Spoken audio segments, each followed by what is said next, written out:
Hi, this is Alex from devstories.eu. Apache Cassandra with Python, episode 6 of 12.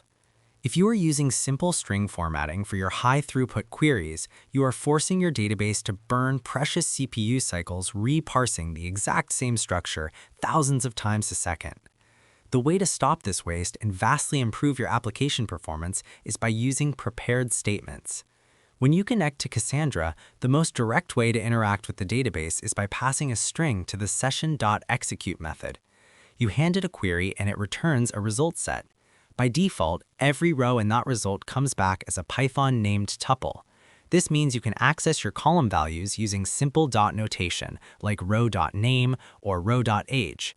It is clean and it works well for one-off operations, but sending a raw string is highly inefficient for queries you run constantly.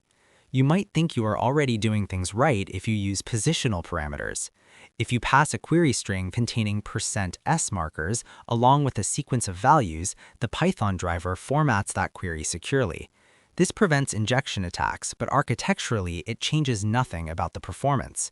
You are still sending the complete query string over the network to Cassandra every single time. Cassandra still has to receive the text, parse the syntax, and calculate the query plan from scratch. Here's the key insight. You do not need to parse the same structure twice. This is where the session.prepare method comes in. Instead of executing the query immediately, you pass your query string to the prepare method. In this string, you replace the dynamic values with question marks. The driver sends this template to Cassandra. Cassandra parses it, validates it, computes the most efficient execution plan, and then generates a unique identifier for this specific statement.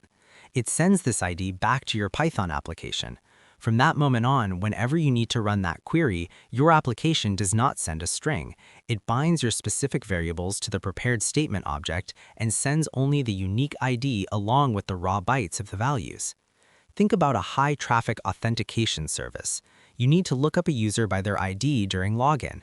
The query is select star from users where user ID equals question mark.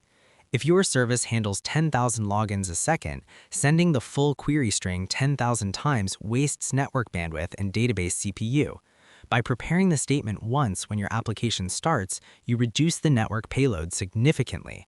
Cassandra sees the ID, instantly pulls up the pre-calculated execution plan, and retrieves the data immediately. Prepared statements shift the heavy lifting of query parsing from a recurring per-request tax to a single one-time setup cost. That's your lot for this one. Catch you next time.